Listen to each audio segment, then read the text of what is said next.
Okay, welcome class to presentation day. And this is exciting. I'm really looking forward to seeing what you all have put together and culmination of a lot of hard work. So you should all feel good about what you've been able to do and already. And so we have a few visitors here today, right? So Megan is here. Thank you, Megan, from the CCC. And we also have from the XCC, Sandy Deacon Carr. So welcome to you both. And we look forward to showing you what we've come up with here, what the students have done. So Professor Hibbert, did you want to say anything else before we kick off, or? Professor Blumenthal, no, you've covered it eloquently as usual. Well, I try. So let's jump right into it. The format today is that we're going to hold you to your 16 minutes for your presentation. Let's really keep an eye on the time. And then what we'll do is leave 4 minutes or 5 minutes for comments, questions, and suggestions. And then we'll move on to the next group, team 2.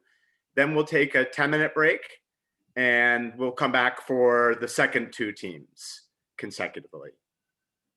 So that's the agenda. After that, we'll take a short break and Professor Hibbert and I will give an overview of some things from the course, and then we'll break off to do some Qualtrics evaluations, and then we'll come back to say goodbye. And that will be the end. So let's go ahead and jump right into it. Team 1, do you have somebody designated to share the screen? Yes, I am. One of our classmates, group mates, Fahar, is not here yet. We do not know where he is necessarily. We are reaching out through our group message. So would you want us to wait for him, or? Yeah, Fahar commutes to class, so he's, and often, like, if the public transportation is late, then he is late. So he's usually on time, but I'm not sure if maybe there's just like a hold up today. Okay, so I think, I mean, we can wait for him. I think that we could also present his slides if we're on a time crunch here. Yeah, we can present. I think we're all comfortable presenting his part, but. Professor Blumenthal, maybe we'll just move to team 2. sounds good. Since Daniel's here, while we got him.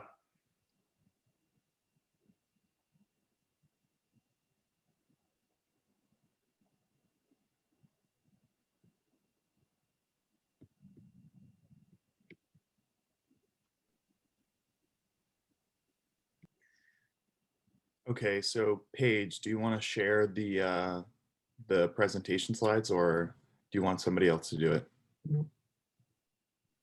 Yeah, I can share. Just give me 1 sec. And thank you, professors, for being understanding, given the circumstances.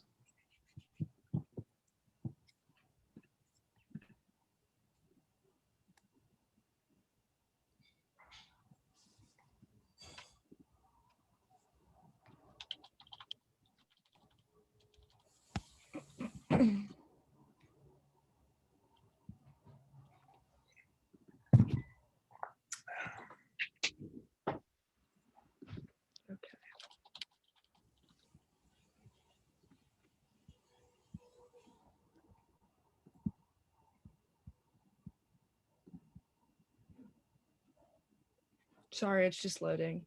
I was not prepared.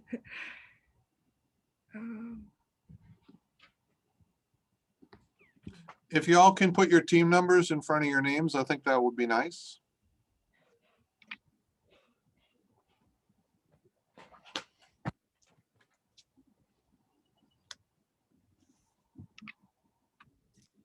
Okay. There we are. Did you guys all see that okay? Can see that. Great. Hello, hello. Good afternoon, everybody. We are the Weed Team. I'm Abdul. I'm Paige. I'm Lucy. I'm Dan. I'm Carla. I'm Alexa. And today we'll be providing you a marketing resource guide that the social equity applicants can apply once they go into their licensing style that they choose to pursue. We will be going over a couple of important marketing terms that we feel will be necessary for applicants to understand before entering the industry. Abdul, your audio is a little. We will be going over a couple of important marketing terms that we feel would be necessary before entering the industry that the applicant should know, as well as providing our own suggestions based on primary and secondary research that we've gathered on the cannabis industry. We were tasked by the CCC to develop a marketing guide for social equity applicants coming into their programs so that they can have a comprehensive base to work from when developing their business plan. The methods with we approached this problem included interviews and a multitude of experienced individuals, as well as research into articles and studies. Next, we will be talking about the problem at hand regarding this. Hi, so Passing it off to Paige. Yes, I'm going to be speaking a bit about the problem at hand. So it's important for social equity applicants to know these new trends and information on marketing, because not too long ago, we were living in a world where even— Can you guys not hear me still? Okay, it's important for social equity applicants to know these new trends and information regarding the marketing, because not too long ago, we were living in a world where the idea of having weed on your person was enough to put you behind bars. Not literally, but in a sense, in a similar extent where there was a constant bad stigma.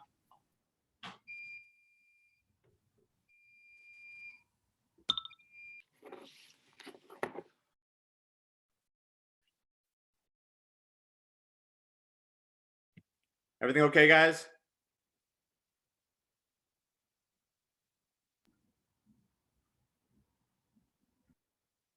Paige, you're muted.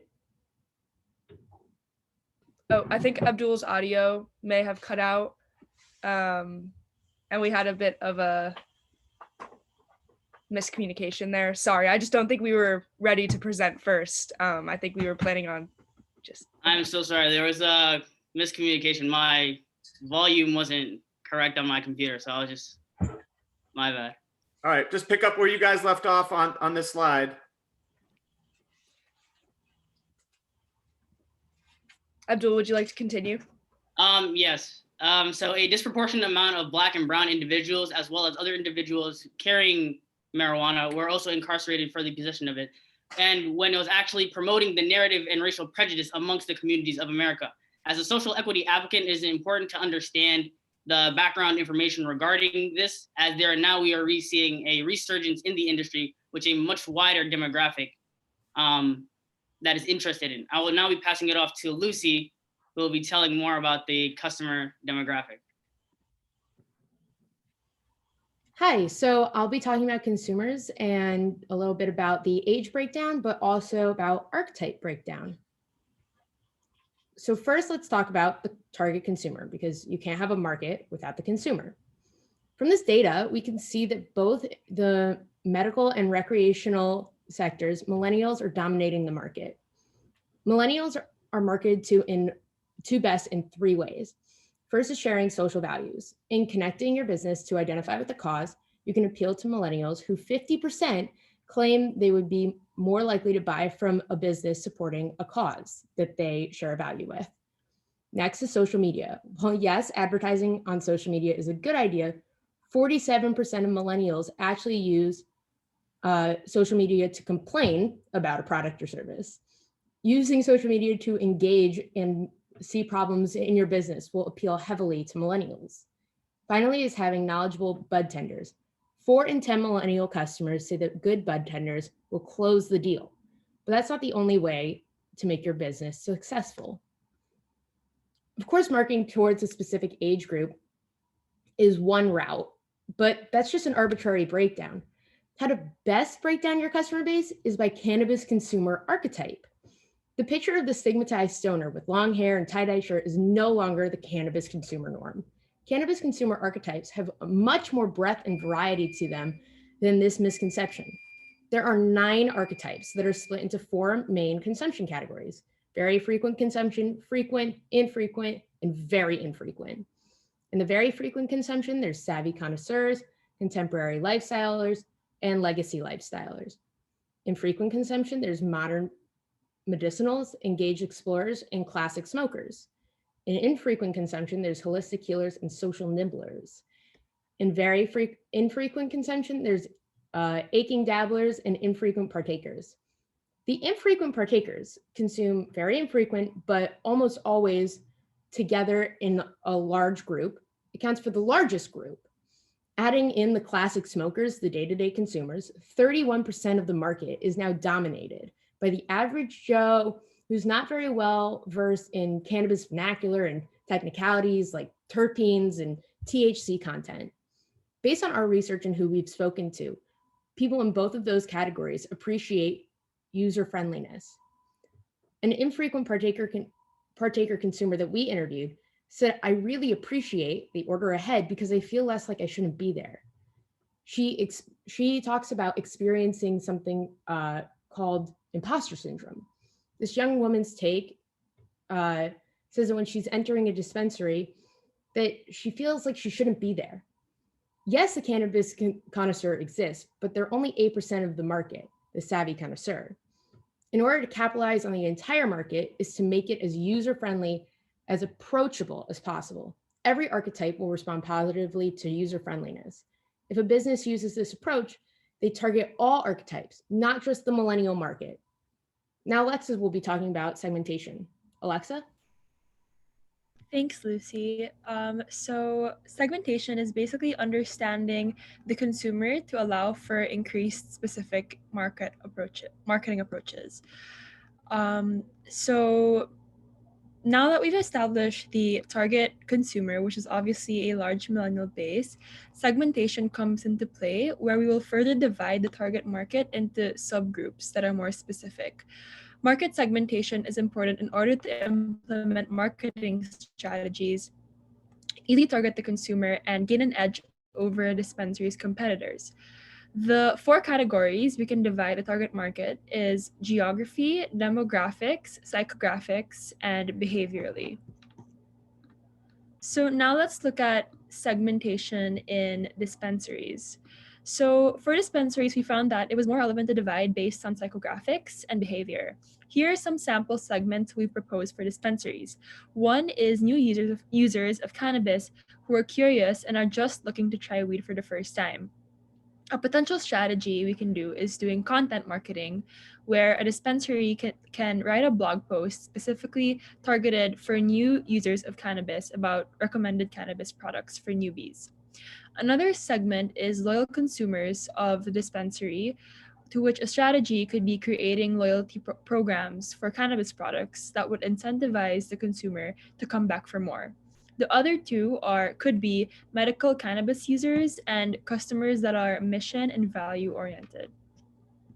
Moving on to delivery services, one potential segment is our loyal customers who know what their cannabis is, and they usually go because they don't need to go to a dispensary to check their products.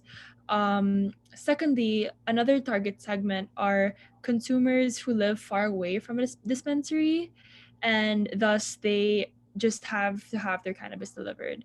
So knowing these types of segments, advertisements that delivery services create can include elements that would attract the likes of these people, potentially sticking to the message that delivery services are fast, reliable, and efficient. And finally, for cultivation, it's interesting because we are using firmographics as we're doing B2B marketing instead of business to consumer. So it's a bit more different as we divide based on factors like industry, location, or size. So some segments that we came up with are this location-driven dispensaries, price-driven dispensaries, and value-driven dispensaries. So for example, for location-driven dispensaries, the nearer the cultivation is to the dispensary, the more likely that the dispensary would want their supply to come from these cultivators.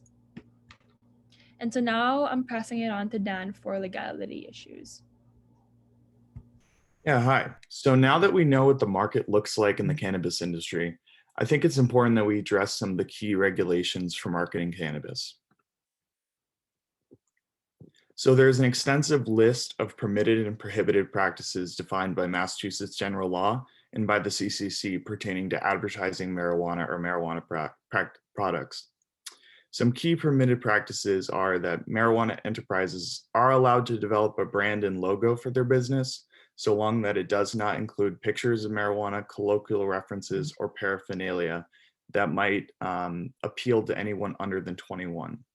A CMO may engage in reasonable marketing, advertising, and branding practices, so long that it does not jeopardize the public health, welfare, or safety of the general public, or promote the diversion of adult use marijuana or non-medical marijuana use in individuals younger than 21 years old.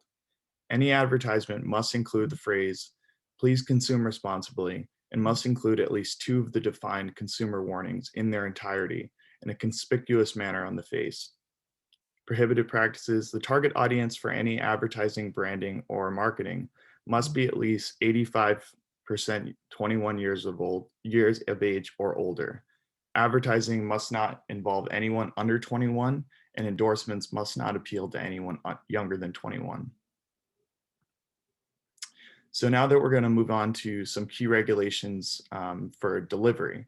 Now, while these regulations pertain to all marijuana establishments, some key regulations do apply to delivery specifically, including that no advertisements can be placed on or in any public or private vehicles, cannot use loudspeakers or radios that advertise or draw attention to the sale of marijuana, and in other words, the delivery vehicle cannot be a means for advertising your business.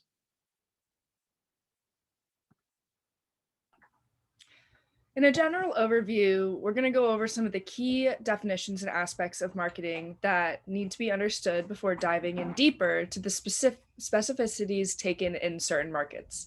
These aspects can be applied to multiple different avenues of the cannabis industry and may be considered common knowledge, but can add a lot to how a seller develops their marketing plan. So first, we're going to talk about the 4 Ps. The 4 Ps are a necessary base to start with. They are 4 categories to strongly consider when thinking about how you will be interacting with the customer and how you will meet their needs. Product is the actual good or service provided, and this develops value from a need that is based in our target demographic. The product can include a cannabis pre-roll from a dispensary, a delivery service for a dispensary, or it could be bulk flower from a cultivator. Your product must be able to balance its quality and the price that the consumer is willing to pay. Place refers to how the business will get their product to the consumer where and when they need it. Differences in place can lead to a necessary adjustment in the marketing plan. So in order to target the correct demographic, the place your business is operating out of is key. This is also a prime aspect to consider in terms of competition. When looking for a location, knowing where other similar businesses are established is important so that you can cater to consumers who may not have their needs already met by an established business. Promotion is the last imperative general marketing strategy to understand before we dive into some of the unmet needs. Promotion can be tricky to work around considering the heavy regulations set in advertising for cannabis. Connecting your product to a certain message can help convey to the consumer why they should choose your product over another. For example, sustainability has become a huge selling point within markets, especially when targeting the younger generation. Older consumers we interviewed tended to lean more towards dispensaries with easy access over sustainable promise or social equity aspects.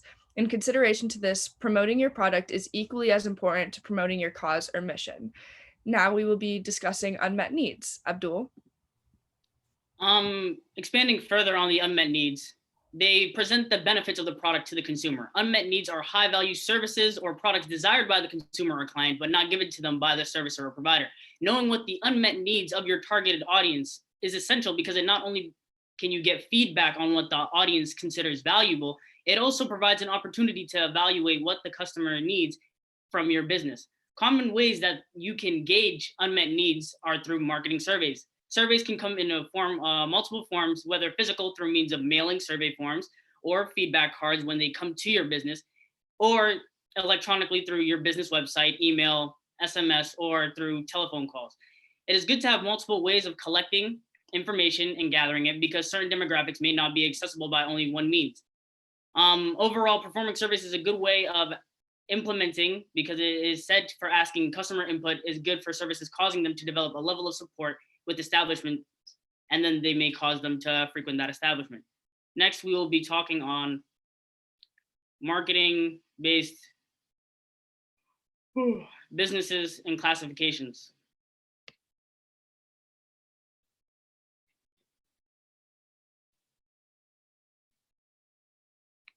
Paige, you're muted.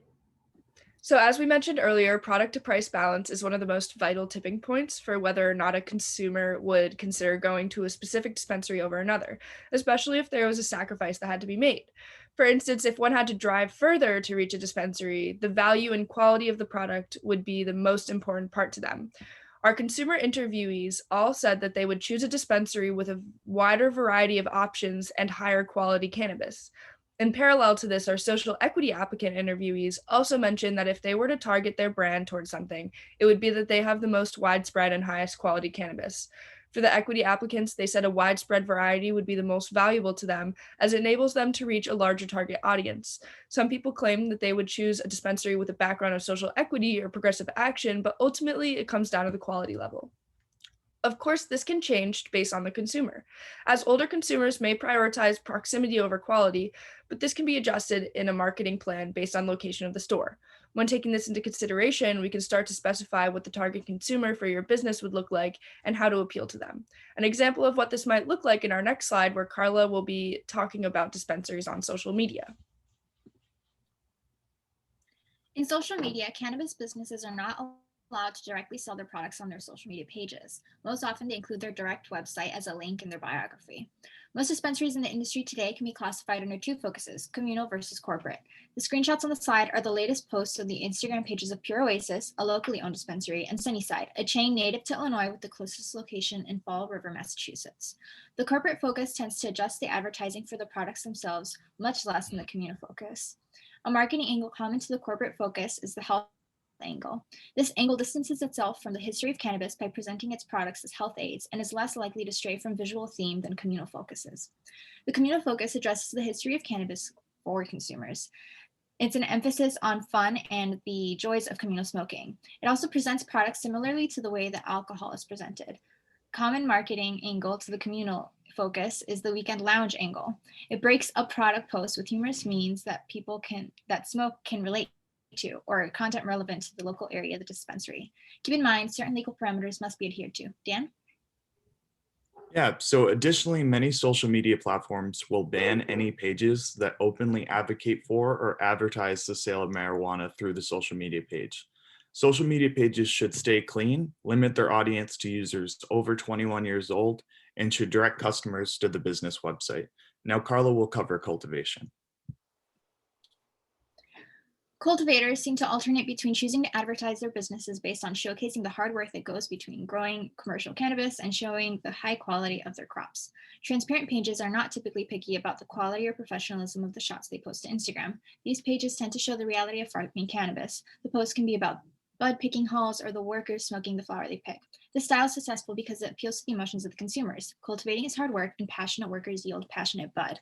This emphasis leads the audience with a wider variety and topic of posts. Aesthetic pages primarily feature high-quality images. They give more information on the strains they're photographing and describe the high associated with each.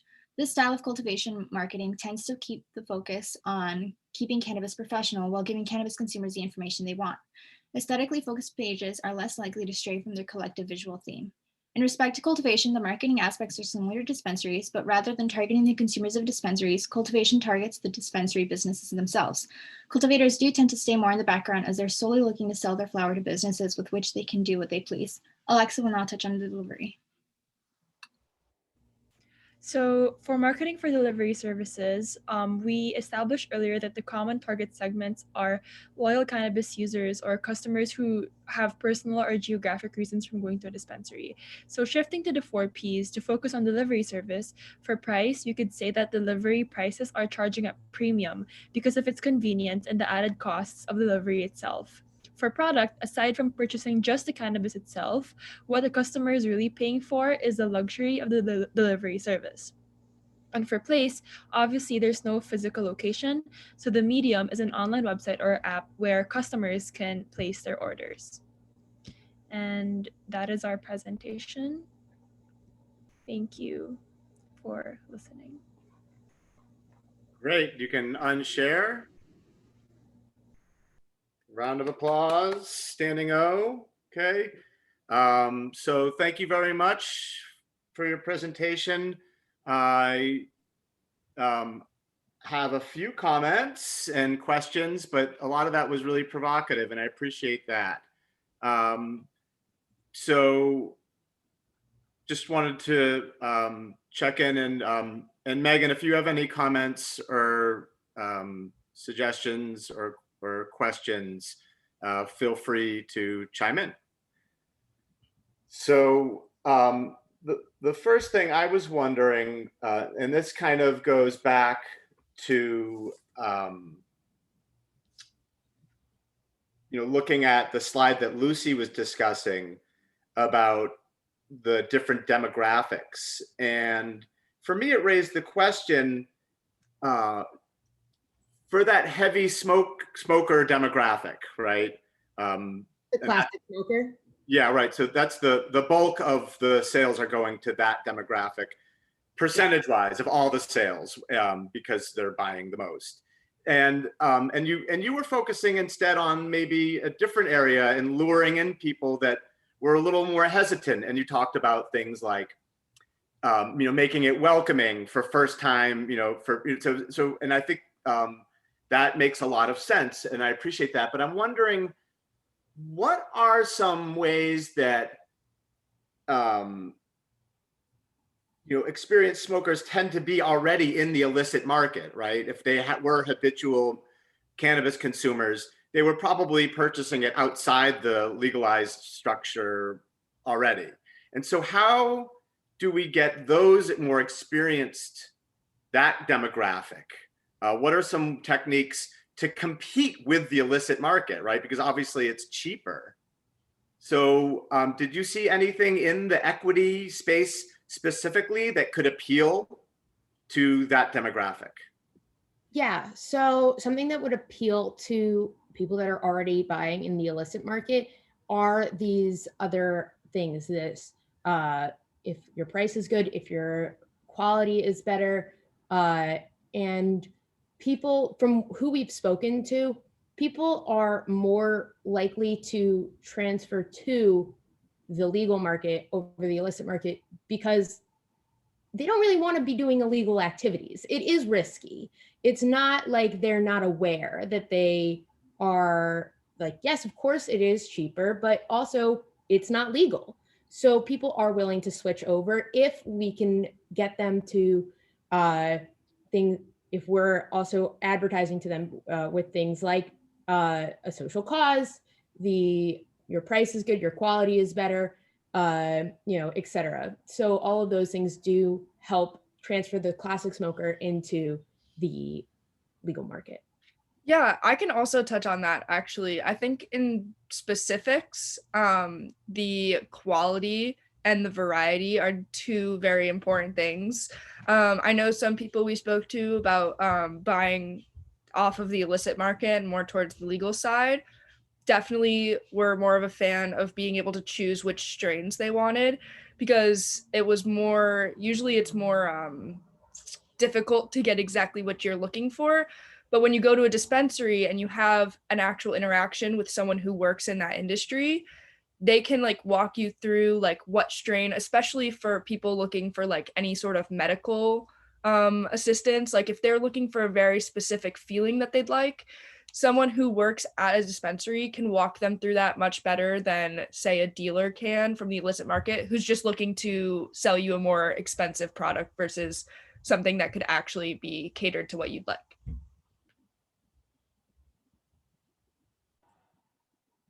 Can I ask a question? I don't know if you went over this in the prior meetings. How was your data collected? Yeah, so our data was collected we had interviews with a multitude of different people. Some of them were social equity applicants trying to start out their business. Some of them were consumers, high school students, and college students and outside of college students. So like adults. And then the arrested page. I know, I'm sorry. Scratch that. But we also took data from social media. We looked into different demographics following specific websites and like pages on Instagram and stuff like that. And then we also looked into just like studies and stuff. We looked into some different how like consumers would be swayed depending on specific variables changing. Yeah, I can address some of this as well.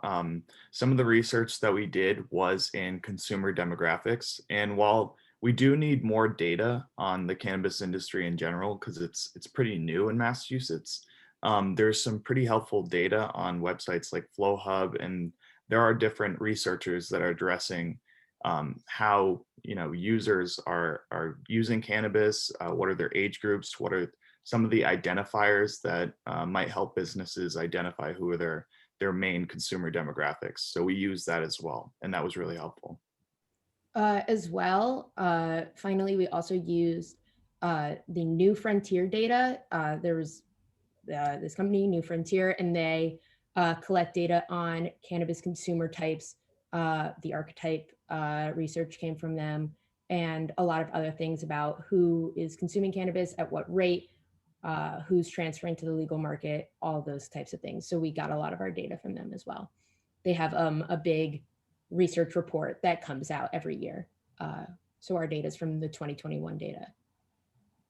Was there any overlay in that data that gave you information when you're talking about the different consumer groups, who has the disposable income to and would be a target because of that to convert into the more frequent user?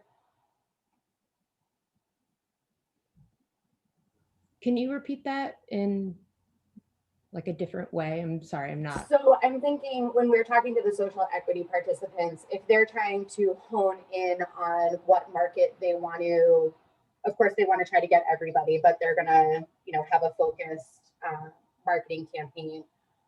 Who has, out of those groups, the most income to spend on cannabis, that has that disposable income to be spending in this market? I didn't know if that was something that was thought about at all. No, absolutely. Those are the, let me see, they are the savvy connoisseurs, the contemporary lifestylers, and the legacy lifestylers. From the data that I showed earlier, those are like the three people that have like money to spare, money to blow. Essentially, they're willing to spend the big bucks on cannabis that would make them happier. Whatever their, like if there were different tiers, they would be willing to spend the big bucks. I can actually touch up on that as well. We found in research that the white millennial males also, like specifically them, are the ones that are looking to spend money in the cannabis industry. And it was actually really interesting. We don't have really great data on how price affects like buyer behavior, but just from our interviews, it didn't necessarily seem that price had too much of an effect on people who do go to dispensaries. Now, obviously, people who buy from the illicit market, that price is really important for them, and that's why they continue to purchase marijuana from the illicit market. But for people who have made that jump to dispensaries, price didn't actually affect their buying decisions all that much. In fact, it was actually the opposite. We found that people would be willing to buy more if they felt that they had a friendly environment at the dispensary and that they felt that they could be talked into buying more products and going more frequently. Generally, what happens with the people that we interviewed, the consumers, is that they have scheduled times that they go. They might go, once every 2 weeks. And that's just pretty consistent regardless of what they're buying and how much they're buying. But they were willing to buy more. So we need more research to figure out how price really affects buying behaviors. But from what little we have, it didn't really seem to affect all that much. That's great. I think one of the best parts about research is finding the gaps and opening up opportunities for new research. You know, it's like every time we answer a question, it just raises new ones. And that's good. That's the way it should work when we dig deep. And so, I mean, I think just in closing, I wonder when we start talking about what really works for these consumers, and Lucy was talking about the friendly environment, right? And how do we make it comfortable to get those folks that I think you were just talking about, who has that disposable income? How are equity folks uniquely positioned to create those types of environments? What is it about their story, their appeal, their local connections to the community, right, that make them, that really they can harness that emphasis to link that up? And I think that you guys are really drawing out those important connections. So I appreciate the work. We are running a little bit short on time. We started a little late and that one a little long. So let's try and keep to our time. So we're going to jump right into team one. Are you guys full yet, or are we still short? Bahar is still not here, and we've messaged him and not heard anything back. So we do not have any clarity on that situation. We apologize sincerely for that. Well, I'm sorry to you guys, really. I know this is probably giving you a lot of stress, but I'm wondering, could you fill his? Yes. It'll take a village to fill Fahar's shoes, but we are willing and able to present his slides if you would prefer that. Why don't we do that? Okay, we are ready. So I will share my screen on behalf of my group. Yeah. Unless Professor Hibbard, would you rather? No, I think that's good. Okay, let me share my screen. Okay. Can everyone see this? Okay, perfect. So today my classmates and I are presenting on marketing and social equity in the cannabis industry. My name is Brianna Howard, and my classmates Abby, Christian, Mira, Ty, and I are the Cannabuds. Ty will begin with the table of contents. Okay, so for a quick overview of what we're going to be looking at during our presentation, we have an introduction. We're going to get into some of our research. We have various recommendations for cultivators, delivery, retailers, and dispensaries, and for content. And then we're going to get into some CCC recommended partnerships, followed by some concluding thoughts. Now, Christian is going to take us through some historical context. So the context under which we developed this marketing plan is one heavily influenced by the impact of the war on drugs. Since Ronald Reagan began using advertising and slogans to spread stigmas around cannabis, the fight to destigmatize the plant has been an uphill battle. The war on drugs has disproportionately affected people of color, and even as recently as 2017, only 1% of dispensaries nationwide were run by Black individuals. Such long-lasting effects on historically underprivileged groups prove why social equity programs in the cannabis industry are necessary, and the strategies employed by the Reagan administration prove the effectiveness of marketing as a method of reshaping perceptions around cannabis. Now I'll pass it back to Ty for an intro to our research. So our purpose revolved around forming a range of recommendations that could be used by equity cultivators, delivery companies, and retailers. We wanted it to accommodate both the purpose and image of the individual organization, as well as their potential price point. In terms of our methodology, we conducted around 30 interviews of equity applicants, consumers, as well as industry experts, including both cannabis-specific and general marketing professionals. Our independent research involved the use of books, articles, social media listening, and case studies. And in our industry analysis, we found that marketing costs now are low since major advertisers are still hesitant to carry cannabis ads. These costs are estimated to account for 1.5% of total revenue in 2021. Now, Mira is going to take us through some research. So for the research we went through for interviews, we basically had 29 interviews. So we did 9 applicant interviews, 13 consumer interviews, and 7 expert interviews. The experts are people who work in the cannabis marketing space. So after compiling interviews, we used NVivo to organize and code those interview responses. And that's kind of what this word cloud shows, like the most common things that all of our interviewees talked about. Based off of what our interviewees said about marketing, how to change the stigma around cannabis, applicants' positive impact plans, what makes a business different and unique, and reasons why people consume cannabis, we came up with suggestions for applicants' brand marketing plans. And now Brianna will talk a little bit about our other research. Yes, so to continue our research, we utilized over 30 books and articles about the war on drugs, marketing in the cannabis industry, case studies, regulations, and social media. These sources provided the basis for our understanding of the cannabis industry and its history, and allowed us to identify the types of marketing that are successful. When analyzing our research, we began by writing notes from each source and then finding and sorting the most common words and phrases, such as social media or education. The most common phrases and recommendations from these sources led us to draw our final conclusions. Our research and analysis allowed us to reach a general consensus about the most effective methods, such as 85% of books and articles about cannabis marketing, discussing the need for social media and search engine optimization. Our next slides will reveal what we learned from our research. Hi, we'll start with our general recommendations. So in general, your marketing message should be concise with the goal of communicating the purpose or mission of your brand to drive them to your website. Consumers often cited wanting information when buying cannabis. So as backed up by the experts that we interviewed, it's important to make sure that your website includes information about your product, what it does, and how it's made. Additionally, it's important to market your products to a specific demographic and psychographic, especially in an industry that faces a high degree of regulation. There are a few ways to go about marketing this way, which we cover in more detail in our extensive marketing plan. We also identified search engine optimization, social media marketing, web and print publications like weed maps and billboards to be the effective marketing avenues for all businesses within the cannabis space, and we'll explore each of them in more detail as we move along. Lastly, we learned from both our secondary and primary research that it's effective to position your brand as innovative and as someone who engages with the community. So for some more specific recommendations, starting off with the aforementioned marketing avenues, search engine optimization can help you drive more traffic and attention to your website. So there's a question of why cannabis businesses really need websites and need to focus on search engine optimization. We know that legal restrictions on marketing cannabis businesses make it tough to advertise in traditional ways, like on billboards. That's where SEO can help a cannabis business find the best way to legally and effectively market your product online by helping a business rank higher in general search results to draw traffic. To start off, a cannabis business should develop a local SEO that makes it get noticed and boost their reach with nearby consumers.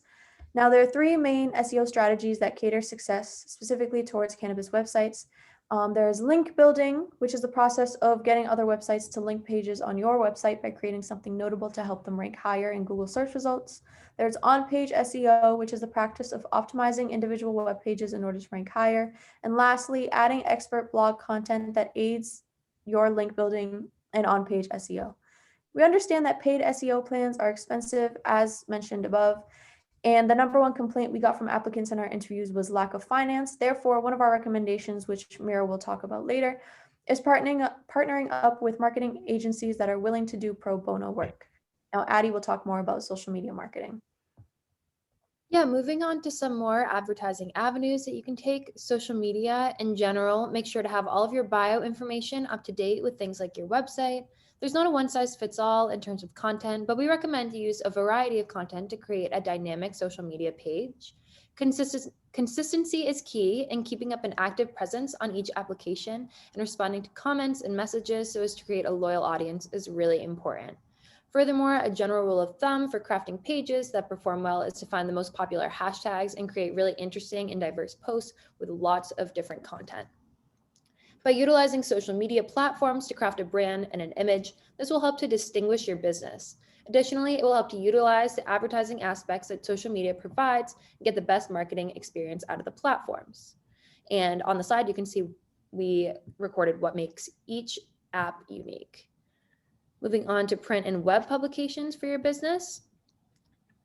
In terms of writing blog posts, you should involve a larger conversation about the industry by incorporating keywords to aid search engine optimization. For press releases, you should emphasize the key parts of your brand, including being minority-owned or woman-owned, etc. They're both free and paid avenues in this space. For independent websites and publications, we highly recommend businesses, especially retailers, utilize weed maps to advertise things like listing prices, images, and descriptions, since it's been used in other prominent legalized states such as Colorado and Washington. Several other print and web publications have been recommended by experts within the report. Now moving on to Brianna for billboards for your business. Yes, so billboards are the highest cost option researched with prices shown in the chart. But our research shows they're not necessarily the most effective, as it is difficult to know the conversion rate of the billboard. On a billboard, we recommend creating graphic content that's minimal words accompanied by an interesting photo. In general, we really only recommend this for dispensaries and retailers, as well as delivery services that have high marketing budgets. Now, Christian will talk about specific recommendations for cultivation businesses. So moving into our specific recommendations, of the 3 license applicant types that we will give recommendations for, cultivation facilities have the most unique strategy due to the fact that their target customers are retailers rather than consumers. We recommend that cultivators focus their marketing strategy around their unique story and their unique growing processes. A cultivator with a unique story can stand out amongst competitors if a retailer is deciding between where to buy from. The best way for a cultivator to distinguish its story through marketing is by utilizing social media. Facebook is especially well equipped to allow companies to educate their audience, as we spoke about earlier, and tell a story, while Instagram is the best platform for cultivators to prove the quality and diversity of their products, which our research showed were the 2 most important aspects to success in the cultivation industry. Another platform that cultivators should take advantage of is LinkedIn. Given the emphasis that cultivators should place on marketing towards retailers, channels such as LinkedIn that are dedicated to creating professional networks are essential to a cultivation business. Next slide, please. Delivery businesses, on the other hand, should be focused on consumers, retail, and cultivators. As a consumer-facing strategy, delivery businesses should target younger consumers. We concluded from our primary research that younger consumers are attracted to the convenience that cannabis delivery offers them. So marketing content should therefore center around the ease and accessibility of use that delivery options offer consumers. Marketing channels that are especially effective for delivery businesses are email and SMS marketing. We expect customers of delivery companies to be people who are heavily involved in the digital world, so maintaining some form of digital communication with them is important to retaining their business. And even if a delivery service intends to operate as a standalone business, we recommend that they form partnerships with local dispensaries. It is likely that delivery and retail companies that are geographically similar serve a similar customer as well. So having a partnership with them could open possibilities down the road. SEO and billboards are also both viable options for delivery, but if finances are a problem, we don't advise billboards. Now I'm going to pass it to Brianna to talk about retailers. Yeah, so the 4 lowest cost options for dispensaries and retailers recommended by marketing experts are SEO, social media, print and web publications, and email marketing. To optimize SEO, use keywords like dispensary. For social media, maintain an educational aspect to your content, such as about the different strains, and also maintain a presence on each platform. For print and web publications, we recommend publications like Herb, High Times, and the Cannabis. Also, we discussed weed maps earlier, but this one is crucial for retailers. Many cannabis users utilize it, shown in one study where over half of cannabis users in Washington utilized the site. Increasing in cost, we have partnerships and sponsorships as options as long as they are with a relevant company. For instance, one case study we found a cannabis product company partnering with a cannabis dispensary distributor. As well, SMS marketing services are an effective but semi-expensive option, as text messaging has over a 90% opening rate across industries. And Spring Big is one of the most popular cannabis-related companies for this. In general, for content, educating consumers about how your product is safe and verified is extremely important and something our consumers said they valued. Now, Amira will expand on recommendations on content. So in general, brands should be posting content on their social media and websites that positions themselves as a thought leader in a key space. Brands can decide on the kind of content to post based on what kinds of content they are comfortable creating consistently. The most important thing is that your content is educational. Almost every consumer said they wanted cannabis brands to share information with them. Almost every expert advised that content should be educational, and almost every applicant shared that they had a desire to educate through their communications. A huge part of the educational component is to change the stigma around cannabis. Your brand should aim to create content that teaches people why the stigma from the war on drugs, as well as from older generation misconceptions, are dangerous. Based off our research and interviews, we found the most successful brands have a strong brand purpose, and their content reflects that. A brand's motivation for starting their business should be clearly communicated across all of their marketing. You want to be the first and only person telling your story and convincing consumers why they should care about it. Now we're going to talk about some CCC recommended partnerships. So one common complaint we heard from applicants was that they didn't know anything about marketing and they needed help. But when they reached out to consultants, they were met with exorbitant prices that they couldn't afford. During our interviews with experts, there were a few that worked in cannabis advertising that said they would be interested in partnering with the CCC to offer services to these social equity applicants at reduced pricing. So in conducting our interviews, basically 2 cannabis marketing firms, Canna Planners and High Hopes, which we interviewed representatives from both of those agencies, and then 1 cannabis delivery software, WebJoint, they all proposed creating a partnership with the CCC. So Canna Planners would be willing to offer turnkey website builds at discounted rates and potentially monthly SEO and email marketing packages at a discount. High Hopes would be willing to offer their branding, website design, brand strategy, and marketing services at a reduced price. And WebJoint would be willing to create marketing, branding, and delivery guides for CCC applicants. So now Addie will take us through our concluding thoughts. So to conclude, in general, your positioning of your business in the industry is crucial. As a social equity applicant, make sure to emphasize your small business and positive impact plan in all of your marketing materials. In a sense, know your why and story and share this with your customers. This is your unique selling proposition, and it's crucial to your brand and will be very important in developing an audience base. As well, education is vital and is something many interviewees and customers value. So whether it be educating the public about the health or emotional benefits of cannabis, or the war on drugs and why the stigmatization of cannabis isn't right, work to educate the public in your advertising materials. This creates a value and interest in your business, as well as helps engage with the larger cannabis community. While we did recommend several advertising avenues, social media, print and web publications, and SEO are our top 3. Not only do consumers engage with these the most, but they are also extremely flexible in terms of cost. You can spend as little or as much as you are able to. So thank you everyone for listening, and now we will open it up to some questions. Okay, you can unshare that. Thank you very much. Round of applause. Standing O.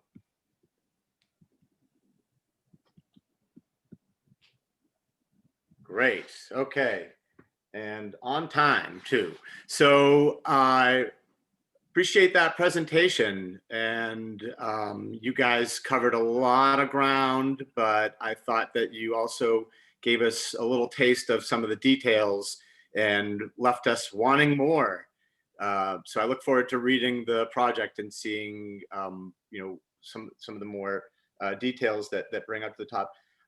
I think, and already we're seeing just after 2 presentations how your directions can be different as far as what you focus on with your research and where that goes with your proposals.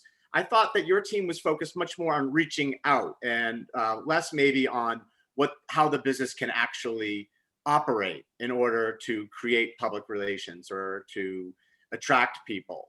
And I'm wondering, maybe to sort of expand that, based on some of the things you talked about in using social media and reaching out to people in marketing, what are some things that businesses can do internally that can also feed into the marketing effort externally? Right. I can check the beginning of this question. So something that a couple of experts touched on when we interviewed them was that making sure that your marketing team is diverse, and making sure that if you have a marketing team, they are like representative of the general cannabis community. So it's not just all white males, which we see to be like an issue in the cannabis industry. So they really emphasize making sure that if you have a marketing team, make sure that it's just a diverse team of like minorities, women, and everything in between, so that you can ensure that you are speaking to all the stories of the cannabis industry kind of equally. That's great. I mean, if some of you are aware of the Netta dust up where they fired a African-American woman who worked for their company, and now they have none, right? And so, you know, if you're firing a person of color and that means that you don't have any, then that seems like a systemic issue, right? And that mattered a lot. And now there's a boycott of Netta because of that.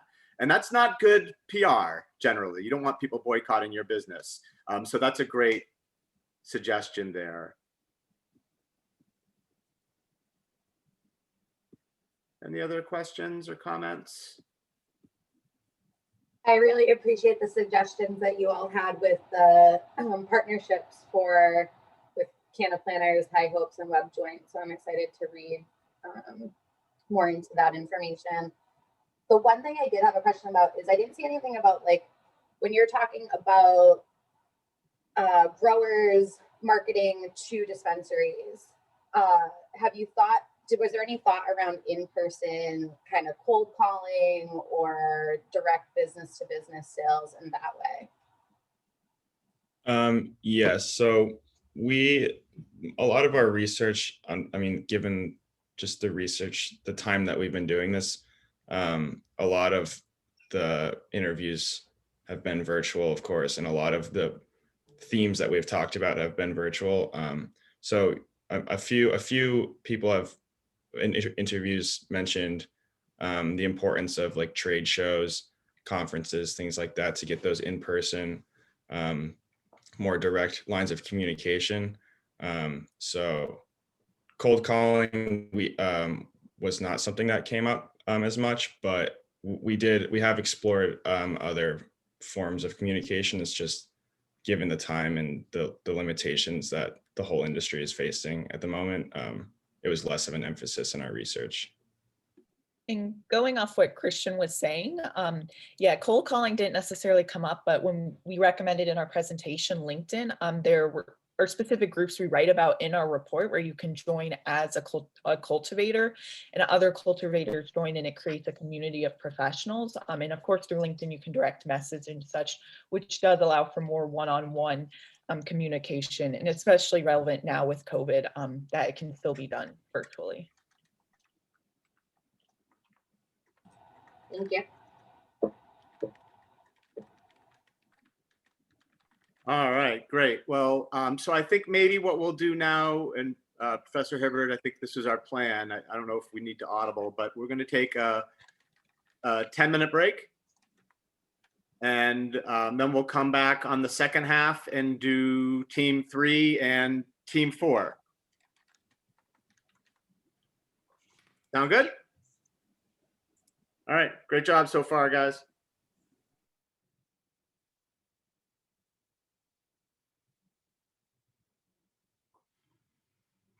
See the screen and hear me okay?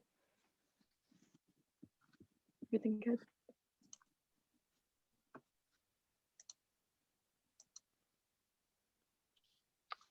Awesome. So if everyone can see the screen and hear me okay, I'll get it started. Thank you all so much for taking your time to listen to our presentation, and all the groups that came before us were also helping us learn. So to start it off, my name's Nicole. I'm a junior studying PR. Hi, I'm Kira. I'm a junior studying political science. Hi, I'm Zee. I'm a sophomore studying psychology. And I'm Emily. I'm a sophomore studying political science and psychology. So to start off our presentation and our overall marketing plan, we wanted to open with a quote by Kika Keith, who's a Los Angeles cannabis and social equity activist. So, quote, "We have an opportunity that only comes once in a generation, a new industry. For our children's sake, the pain, suffering, and bloodshed in the streets of our communities, we must demand new cannabis policies and programs. We must fight to ensure that low-income communities are not left behind while the rest of the industry braces itself for the green rush." So we just wanted to start off with that, and now we're going to start talking about the research we conducted. So Nicole? Awesome. Thank you, Emily. So the research we conducted was done through student interviews, expert interviews, and candidate interviews. The first thing we asked our candidates is how do they feel about entering the cannabis business? As we mentioned earlier, with that quote from Kika, this is now called the green rush. Are they excited? Are they scared? So on and so on. Surprisingly, they all are not terrified. They all think it's an exciting industry. They feel extremely lucky for the opportunity, and they feel really lucky to be able to help those who have been affected by the war on drugs. However, of course, there are hardness and barriers for success, just like any problem. We summarize the most common problems that they mentioned, and we'll be presenting solutions to every problem. Hi, so I'm just going to talk a little bit about the biggest barriers for entry. So here are some data from our interviews with our social equity candidates, and we asked them what their biggest obstacles were, and we will explain recommendations to combat each of these obstacles throughout the rest of our recommendations. Obviously, the biggest problem was cost. As seen, 50% of the candidates we interviewed said cost was their biggest thing, and you see funding in our little word cloud. So all of our recommendations are free or extremely low cost. It is still very difficult for them to find a location for their businesses, as there's still a very strong stigma surrounding cannabis, and people don't necessarily want cannabis business opening in their neighborhood for fear of ruining the community. So it's very important for all of our new businesses opening to show that and try and break the stigma around cannabis. And obviously, race and discrimination intersect all of these problems, and any problem a white person encounters, a person of color will have to deal with on a larger scale. And we heard these from our equity candidates of color. Now I'm going to talk a little bit about customer demographics. So the graph on the right will show that sales by age growth, and millennial and Gen Z consume cannabis and buy cannabis at the largest rate. So it is vital that when you're planning a location for your business, it is in an area with lots of millennial and Gen Z. Even though delivery is not permitted on college campuses yet, locations off campuses near colleges will be ideal for your business. And students we interviewed, some of them actually live off campus for the purpose of being able to smoke in peace. So there's already a market there for your businesses. And now Nicole will talk a little bit more about gender customer demographics. So as you can see, the amount of women who purchase or consume cannabis has grown by 43% over the last 2 years. To us, this shows that there's definitely a need to market directly towards women, and there's a niche there. So one of our expert interviewees, Maggie Connors, also saw this niche, and what she did was created a cannabis brand by women for women. Right now, cannabis isn't directly targeted towards men or women, but women are definitely over-sexualized in cannabis advertising, and a lot of them don't physically feel safe in being in male-centered cannabis spaces. So we definitely recommend carving out a niche, just as Maggie did, and this is just one of our few recommendations. Kira will start off our section now on general recommendations.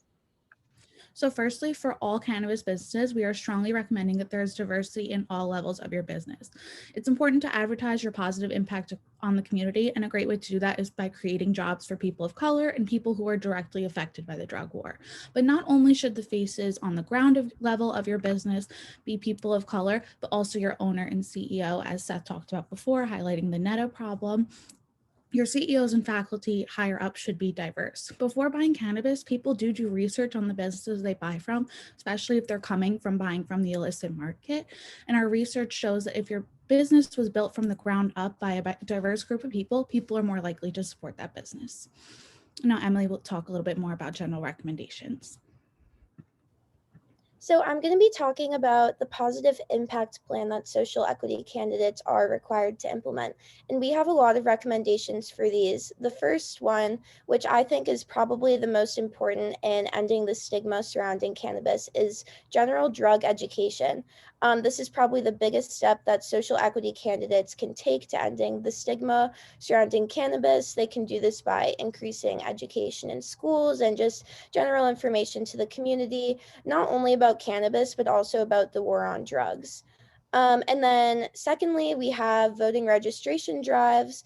So if the equity candidate were to host voting registration drives in their community, this would promote community involvement and just show that the dispensary or retail location, whatever it may be, is having a positive impact on the community. Another thing we are recommending is bilingual translators in stores. So one thing that we learned in our interviews is that people who are not native English speakers may be uncomfortable visiting a dispensary or retail location because they can't accurately communicate their needs and concerns. So we think that it would be great to have bilingual translators in the store, specifically Spanish speaking ones. And then this would also show that everyone is welcome and it's a diverse and inclusive environment. Another recommendation we have is donating a percentage of sales at the end of every day. So we recommend rounding up change and donating it to either an organization like a community bail fund or an activist organization like the Last Prisoner Project. Our paper goes more in depth about the Last Prisoner Project, but it's definitely the main organization that we recommend. We are also recommending film screenings to bring the community together, increase education on the war on drugs, and also highlight why it's important to include social equity candidates in the industry. There's a ton of documentaries and just general films about the war on drugs and cannabis that are really great. And then last, we are recommending canned food drives. This is a great way to stop local food insecurity and would also draw more people to dispensaries and retail locations. So now Nicole is going to get into some more of our recommendations. So as we have continuously mentioned, funding is the biggest barrier that these candidates must overcome, both physically once they're doing their application process and also once they have the business. And one way we figured out to kind of get them the funding that they need is by hitting the venture capital market. Right now, Massachusetts is the third largest venture capital market in the United States, and we think that sets up an amazing opportunity for these candidates to pitch themselves through an environmental social governance lens. By pitching themselves as an ESG effort, the venture capital firm fulfills their corporate social responsibility, which makes them look good, and also the social equity candidates get the funding that they need. Right now, about 11% of all venture capital firms are giving out their funding through an ESG lens. And as you can see through the chart, whether it's explicit or implicit, venture capital firms are definitely looking to invest through an ESG lens. And that's why it's so important for these candidates to position themselves as such. And we have more tips on how to do this in our paper. Next up, Z is going to tell you more about the PESO model. So media marketing can be a very powerful and effective tool with limited budget. So PESO model stands for paid, shared, and owned media. To keep the cost low, we are not going to demonstrate the paid media, but focusing on the other three.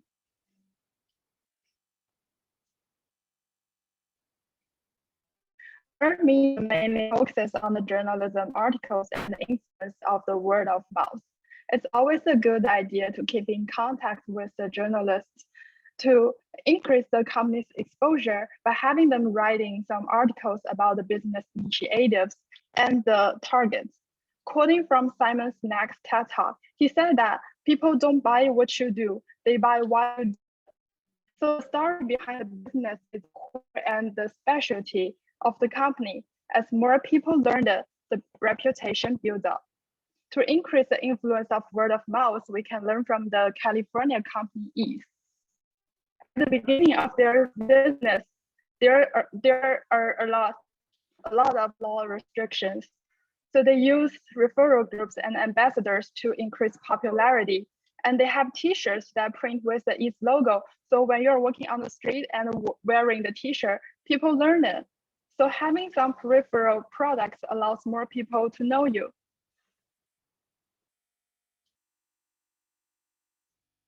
And social media platforms takes a significant place for sure.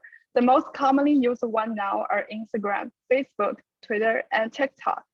To avoid the risk of being shut down and lose all the contacts with all potential customers, we have to learn the rules of each community.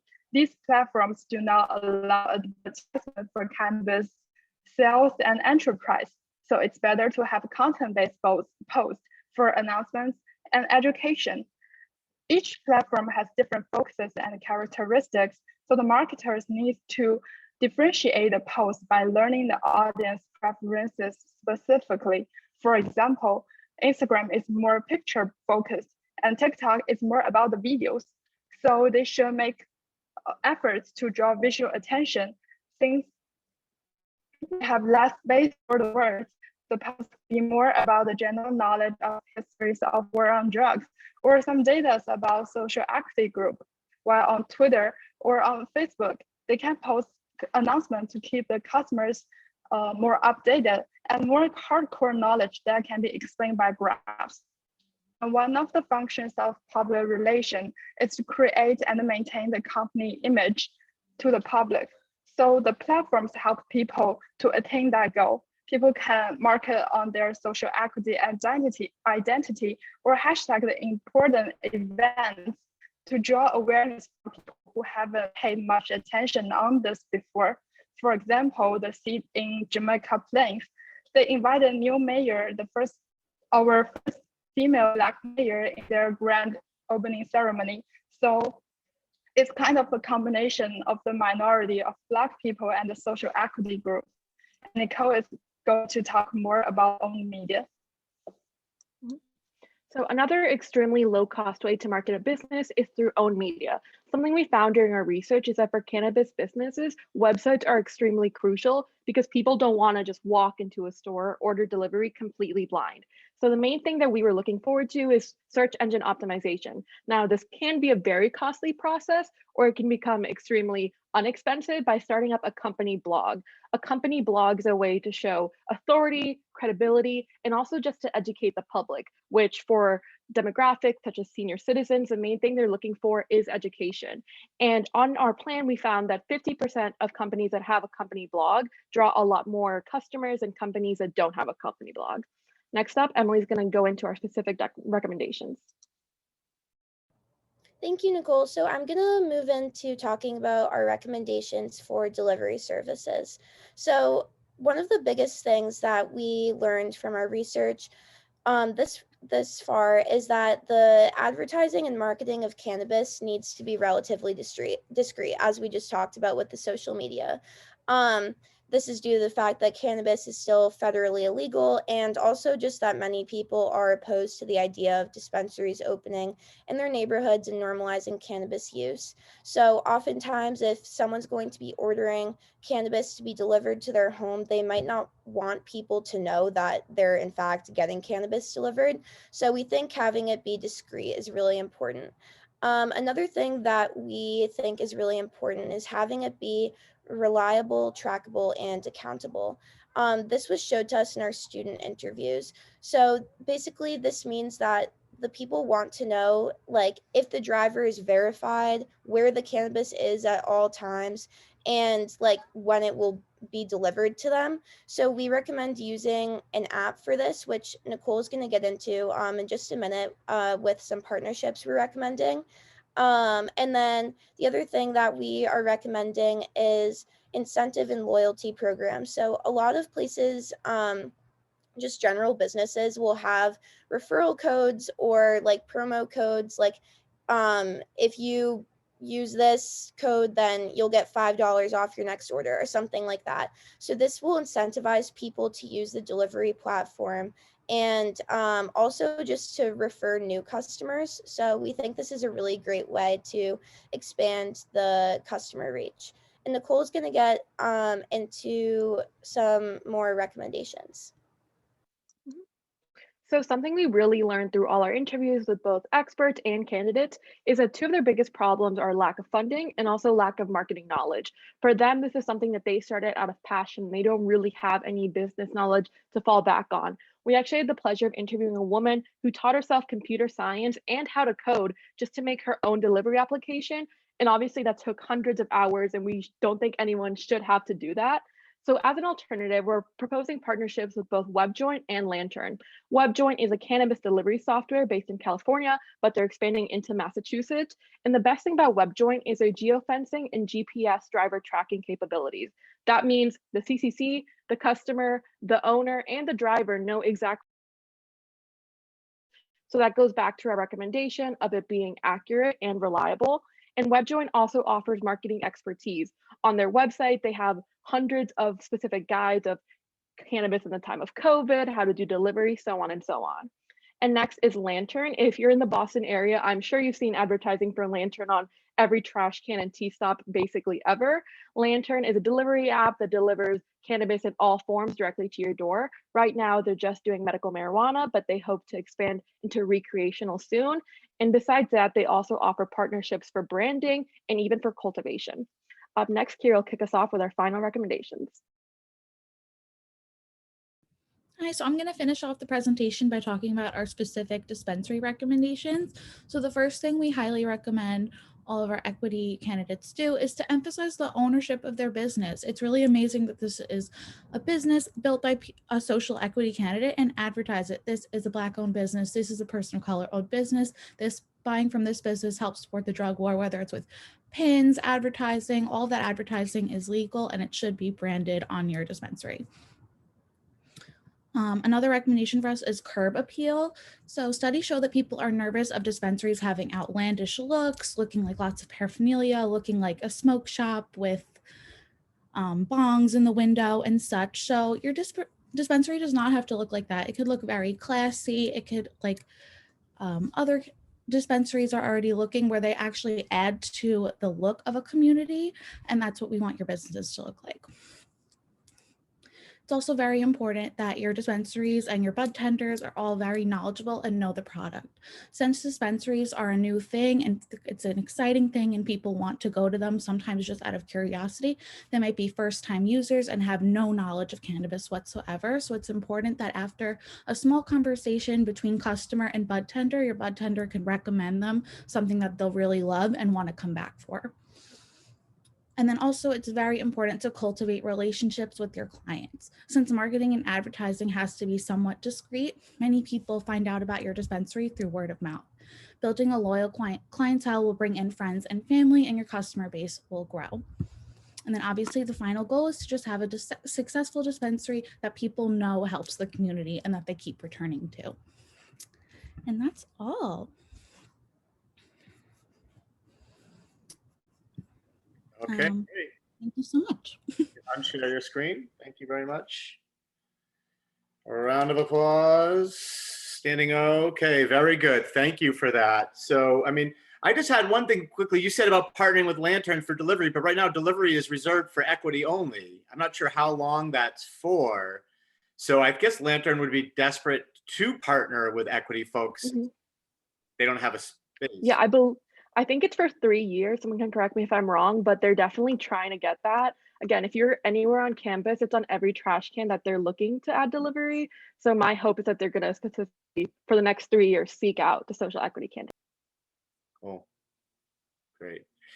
Really interesting topics all around. But I just, I had another sort of question, and this has come up a couple times, thinking about gender dynamics and how should our equity folks be thinking about advertising, knowing that they're trying to advocate for equity. I think pushes them to maybe push back on the sexism that a lot of us have talked about in the industry's marketing.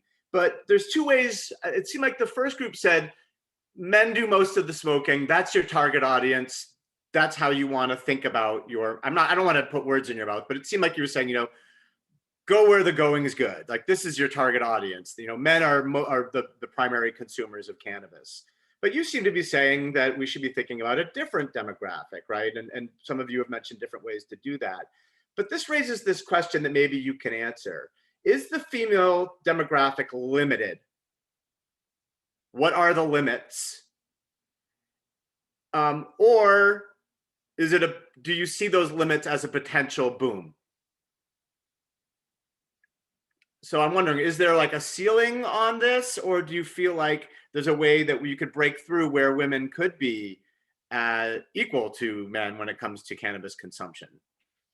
If that's a good thing. Or...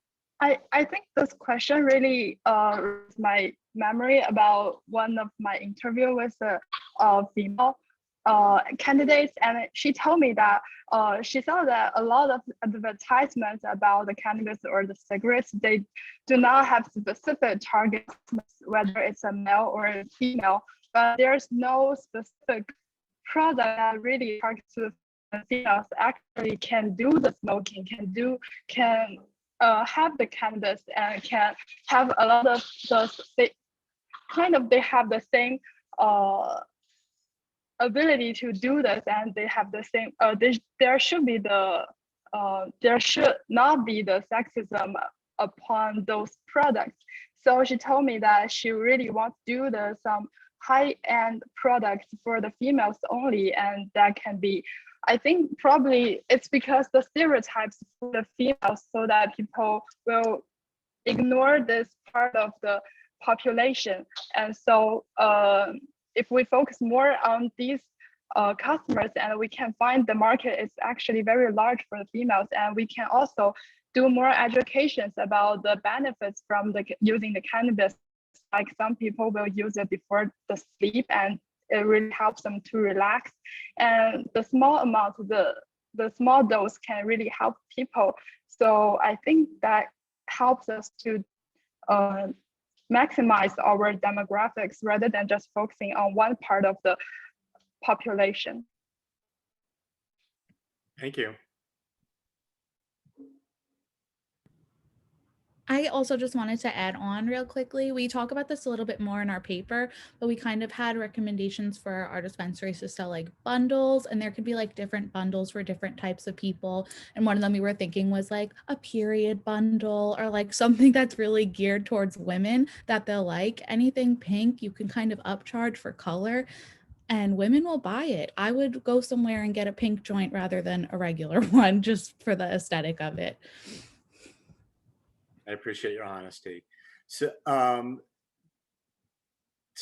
did we have any other questions or suggestions? Thinking about these topics. So I think I really like this idea of, the peso idea, and I'm wondering, which one of those elements is best for each type of vendor, because you raised some different approaches. So which aspects of the peso work best for cultivators, for dispensaries, right? Identifying, they might all apply, but I'm wondering which you can emphasize for different groups. Did you have a sense of where there are different elements of peso that work better for some groups than others? Yeah, if I could, I can just jump in and answer this one. So I think that something that came up a lot in our interviews is like, with students and also just like with equity candidates, is the importance of the customer relationship, like with the dispensary, with the bud tenders. And so I think that if a dispensary or retail location could have a blog, which is like obviously one of the things that we emphasize, that would really help them to like stay in touch with their customer base and reach out to more people. So I think that would be something that we would emphasize. But I think that they also like still apply. Like, for example, cultivation, people might be really interested in how the flower is actually grown. That's not really something that the average user knows a ton about. So that could also be good for cultivation. I think that our recommendations, we go into this more in our paper, but we kind of like try to have them apply to everything. And then there's specific ones that that would just be for delivery and just be for dispensary retail locations. Yeah, and just to add on to that, one of the people we interviewed was Jessica Bartlett from the Boston Business Journal. And she let us know from a journalist perspective, she's really not hearing anything from dispensaries about why they're doing what they do. She'll hear about a new dispensary opening, but she won't hear why they're doing it, why they're passionate about it. So we think using that method of really why they're passionate about it could go into delivery and could go into cultivation as well. Because people, there's a million dispensaries, but we want to know what makes that dispensary unique and why did that person start that dispensary or delivery or cultivation. Great, thank you. Okay, so I think given the time and how we're moving along, that we should probably get to our final group. But thank you, Team 3, for a really interesting presentation. And I only 4 of you, not bad. So is Team 4 ready to go?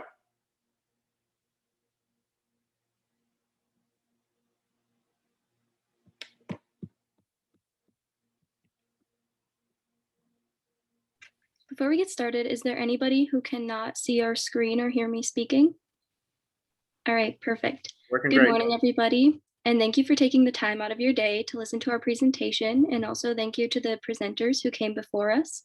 We are Team 4, otherwise known as Cannabis Crash Course. And today we're going to share a little bit about the research we have done within the cannabis industry this semester and the recommendations we have for you as a result. So before we get started, we created an agenda to give you an idea of how we're going to present, starting with introductions, then moving to historical perspectives, market analysis, our data analysis, and finally our marketing plans and recommendations. And we'll get started with introductions now. Hi, my name is Karina, and I'm a junior this year studying behavior and health. Hi, everyone. My name is Michael. I'm also a junior studying political science. Hi, my name is Kelsey Russell, and I'm a junior studying sociology. Hi, I'm Ricardo Vallejo. I'm a junior studying political science. Hi, my name is Rosa Yang, and I'm a junior studying public relations. So there's no way we can talk about cannabis marketing without talking about the war on drugs. The war on drugs has definitely faced a range of opinions, from full-on support to even the extreme replacement of Jim Crow laws. And the war on drugs, like we know, is a reference to the government-led initiative that aims to stop illegal drug use, distribution, and also trade drastically by increasing prison sentences for using and selling drugs. However, regardless of where one falls on this spectrum about the war on drugs, these new policies and the boost of federal funding during the 70s towards the war on drugs and 80s has created a new meaning for controlling drugs in the United States. The short-term fix was harsh sentences for low-level nonviolent crimes, along with pervasive racial targeting, like sitting in certain neighborhoods, specifically Black and brown neighborhoods, and then a massive loss of belongings during seizures and arresting people. And this created lifelong consequences that the cannabis industry has to face right now. The majority of people in prisons are Black and brown, and this is because of the boost of funding during the war on drugs. It's created a lot of broken families with head of households being incarcerated for a long time, a cycle of inescapable poverty. And this is because of a second-class citizenship that's created because of the war on drugs. People can't vote, they're less likely to be able to apply for jobs, and they have to pay fines. So our marketing plan really wants to be able to correct and destroy a lot of the stigmas that the war on drugs has created. Next slide. Economically wise, the cannabis industry is and will make great contributions to the country's gross domestic product. In 2020, the sales of marijuana, both medical and recreational, hit the mark of 17.4 billion, which is a 46% increase from the previous year.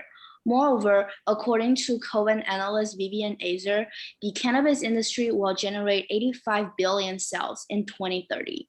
Other than money, the cannabis industry also generated job opportunities to American people.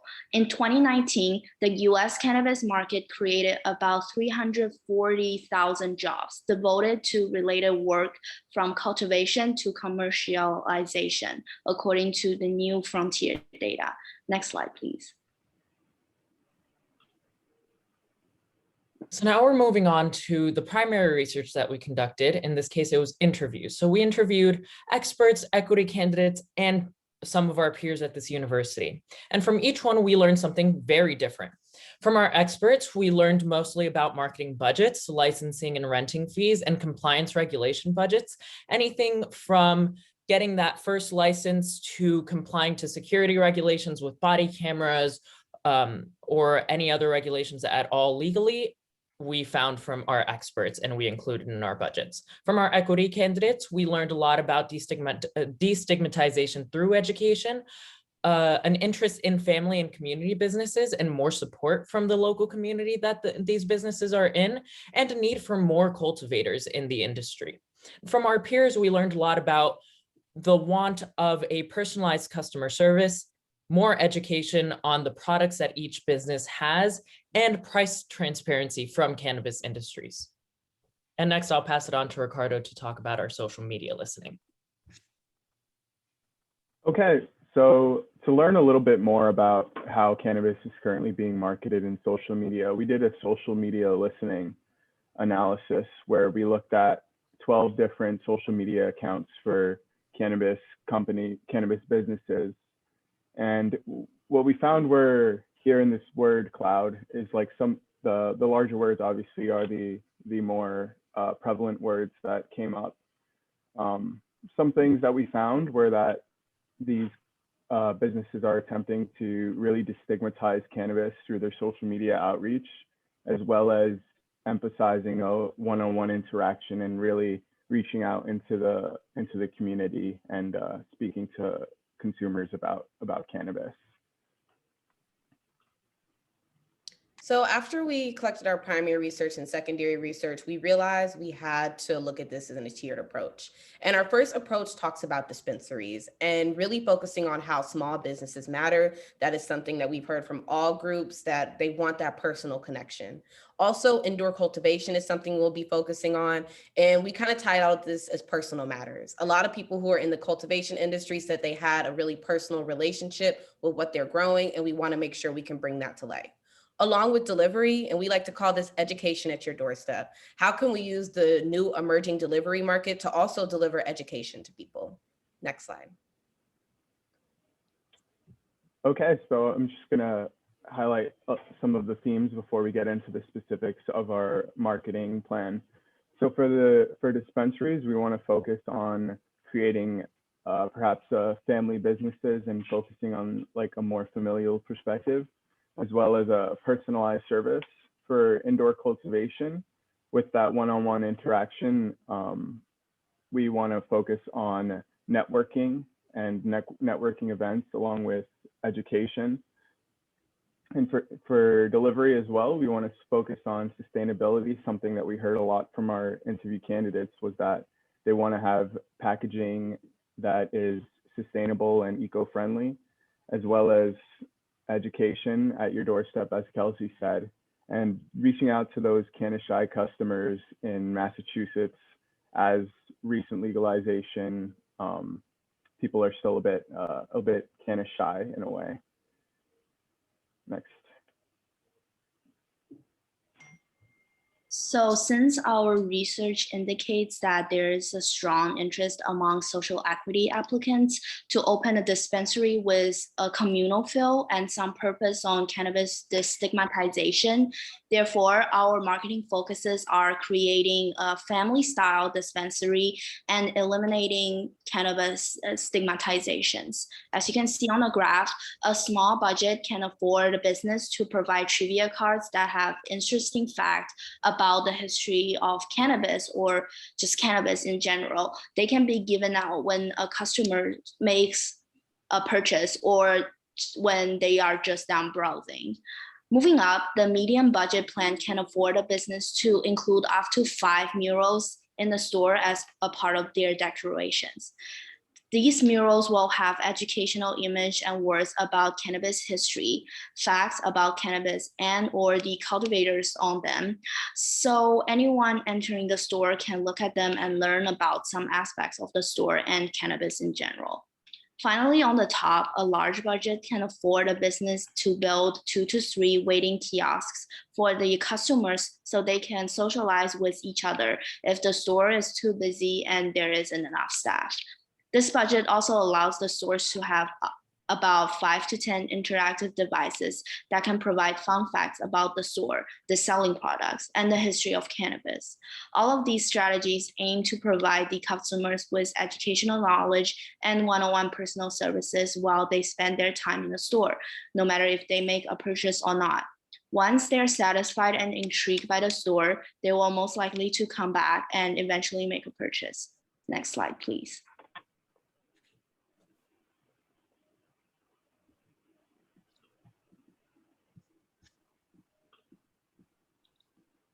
It looks like Karina may be having some internet issues. So I will take over this slide for now until she possibly gets back. I'm so sorry for that inconvenience. Thanks, But for indoor cultivation recommendations, we're looking at a 3-tiered approach as well. For a small marketing strategy, we're looking at 1 networking event per year in which different cannabis industry businesses can get together by hand of this cultivation business. And they are also available for different cannabis related businesses and organizations. So this is just for a big networking strategy where everyone can kind of get to know each other and make these partnerships within the industry itself. We're also looking at a medium strategy where we have biannual networking events. In these events, we kind of one up that small marketing strategy where now we're looking at displays and trying to sell and communicate about cannabis products from different businesses, as well as form more connections and business partnerships so that cultivators can get to deliverers and cultivators can get to dispensaries as well. For our large marketing strategy, we are looking at bi-monthly events, which primarily center around education. These education events can be about specific growing strategies, new strains on the market, anything that any company or business is very much looking at that is new in the industry and trying to improve upon. So this is more of a teaching mechanism for businesses and the industry in itself and any new entry businesses. Next, we move on to delivery recommendations. For delivery recommendations, the 3-tiered approach is here as well. For our small marketing strategy, we are looking at basic packaging, and we're looking at an economic impact plan where the business gives 10% of its profit to charity. We're recommending that these charities be related to helping BIPOC communities, specifically BIPOC community members within the communities that these delivery businesses are delivering to. Next is our medium strategy, where we have educational pamphlets about the war on drugs. These educational pamphlets are meant to be delivered to each consumer so that they can learn a little bit more about the war on drugs and what it did to BIPOC communities and how their purchase is helping destigmatize marijuana. Next, we have What's What Weed Edition cards. These What's What Weed Edition cards have little snippets of what each product, of the effects of each product. So it really helps consumers kind of figure out what they want, what effect they kind of want to feel, whether it's being very relaxed or being kind of, more happier or just kind of chilling out for the night, So we want our consumers to know about these products to really choose from what the delivery business has. Next, we have Canna crosswords. These Canna crosswords have terms related to cannabis products and the war on drugs. And on the back of these Canna crosswords, there are more definitions and more information available for the consumers to read about based on cannabis products and the war on drugs as well. So again, this is another educational method. And then just to be a little bit more fun, we would have adult Canna coloring books, which are just coloring books for adults that consist of cannabis related images that any adult consumers can use while they are consuming the delivery business's products. Next, we have our large marketing strategy, which really adds on to that medium strategy, but expands on our economic impact plan. In this case, we are looking at forming partnerships with BIPOC small businesses within these communities that the delivery business is delivering to. We include in our paper a budget that consists of buying coupon books from these BIPOC small businesses and distributing these coupons to our consumers so that we are helping BIPOC businesses make a profit.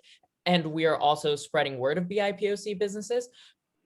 And we are retaining customers or getting new customers into this delivery business that are interested in these coupons and, grocery shopping or other businesses in the community that they are in.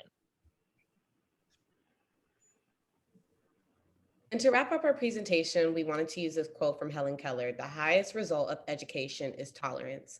And the reason we included this is because in order to increase people's tolerance to cannabis, we have to educate them. That's the only way that they will be interested in kind of shifting the narrative that cannabis is bad. We need to move towards the needle that cannabis can be helpful. And the only way to do that is to let people know. It'll increase dollars for research.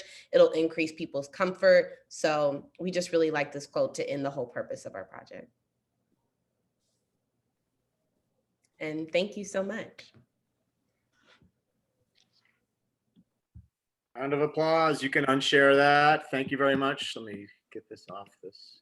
Go back to our gallery. So excellent. Great. Thank you so much for that presentation, Team 4.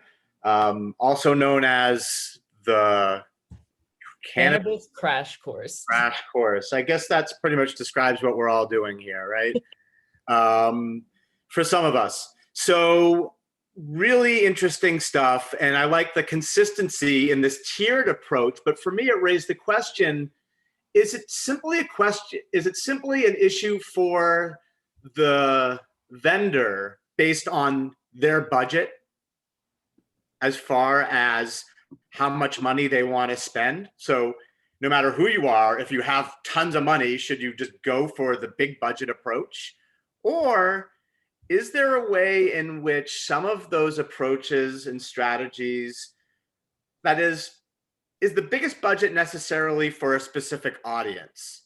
And are there some audiences or target segmented groups or demographics that actually might be more, well suited towards the lower budget approach? I'm not sure. So did you see that sort of variation, or is it just purely a cost consideration when it comes to strategy and choosing which tier is for them?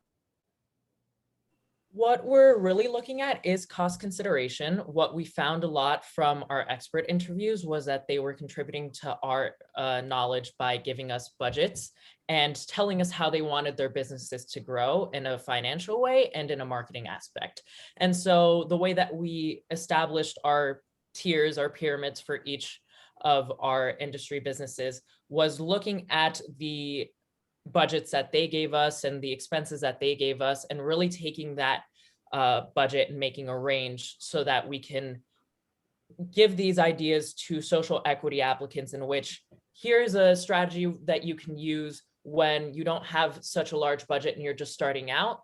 And we're taking into account that these businesses have such a potential to grow that they eventually will have the budget to get to that large marketing tier. Interesting. So I was thinking about, like, who billboards we know are the most expensive, but who do billboards get, right? Is that like the, who drives more in places where there are billboards, and thinking about that strategy. I go back to when Christian was talking about how do you get the casino goers, right? And so, what types of those strategies, it might be better for delivery to stick to that low sort of bracket. I'm not sure, maybe not. I mean, maybe there is space for that. But I thought that was really interesting. And I love the education at your doorstep idea. It seemed to be mostly revolving around passing literature through cards. Did you think of other ways that people could educate the community? Well, I can take this one. Especially when people go to the dispensary, when they see the murals, maybe they can see like some historical aspect of the war on drugs, and they might be curious, like, oh, what is this about? Or they can, like, the mural can have the picture of the people, the cultivators that provide the products to the store, and the staff can explain, actually, this is one of our providers, and maybe there's like to add like more of a personal connections to that. And also the trivia cards, I think, also helps, just because it can be similar to the pamphlet, but like it's just more of a one-liner, like interesting facts about the store itself, or the history of cannabis in general. Yeah, and I think Rosa brought up a good point where the idea behind the trivia cards and the pamphlets is to really get people's attention and spark their curiosity about why this social equity aspect is important. And then if people are drawn into that, they can have resources provided to them to learn more about that. Right. I think that's where that ties in. I think a lot of you guys talked about the blog idea, and I think that's a great venue to not just educate people about cannabis and your business, but give them a way to find out more about the history of cannabis, to understand the purpose, right? And sort of what's unique about this time that we're in, and to make it kind of exciting, right? That things are changing. And I think people like to feel that they're in a time that's changing. And so really to emphasize that. My dream, when I open my first dispensary, which my father keeps begging me to do, but it's not going to happen. My idea is to call it the Gateway, right? And just to sort of play on all these old historical myths and have like pictures of Harry Anslinger, the godfather of the war on drugs, and a picture of Reagan with like a mustache, you know, like just sort of like mocking all the boogeymen of the, you know, the history of the war on drugs. So there's, you know, because I think a lot of you have talked about ways to clean up the industry or to ways to maybe get away from the stigma. But I wonder, is there a way to sort of embrace the stigma and the irreverence, right? And the sort of transgressiveness of cannabis, and to appeal to that level, to make it, you know, kind of sexy in a non-sexist way, if that makes sense, right? To draw people in and to lure people from the illicit industry, to make it kind of a cool place to go rather than a bank, right? With Netta, where you really, I mean, I walk into, sorry, I'm revealing a little bit too much, but I went into that bank when I was 5 years old with my grandmother holding her hand, and we walked up to the teller, and I feel like the place hasn't changed a bit, right? So, I mean, it could be so much more funky. And so I think I'm educational, right? But it's just sterile and bland. And so I think a lot of things that you guys are coming up with are really innovative ways to bring some meaning and purpose to it. So great. Any other questions or suggestions, comments?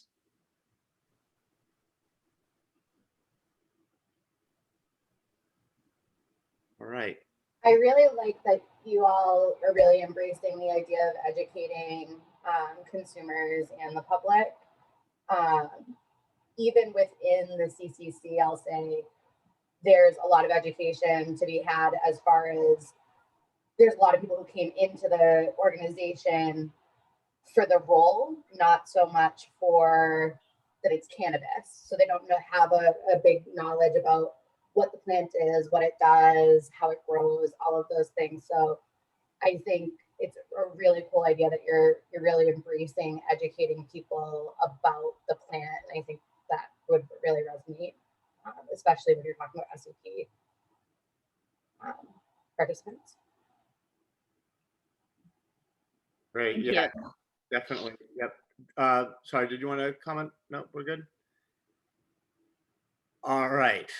So I think we will close on that note. To all of you, thank you for really thoughtful, careful presentations of your hard work this semester under truly challenging, incredibly difficult circumstances.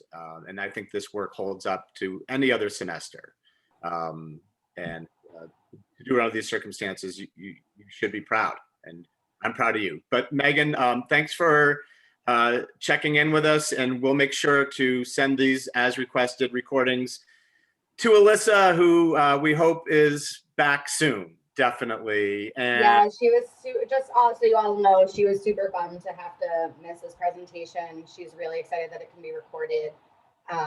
She was really, really excited to hear what you all put together. So thank you from the commission for doing all of this hard work. And I can't wait to see how we can incorporate it to help our SEP participants. me too. Great. And when it makes it on the website, we'll send it out to everybody in the class so they can see where their hard work ended up. All right. This is really good. All right. Thanks, Megan. So for our next steps, what we're going to do is take, what do you think? 5-minute break, Professor Hibbard? Yeah, you're muted. I think we should do 10, Professor, but everybody please be back in 10 so we can start in 10. All right, so some loose ends to wrap up, and we'll see you all at 11:43. Thank you.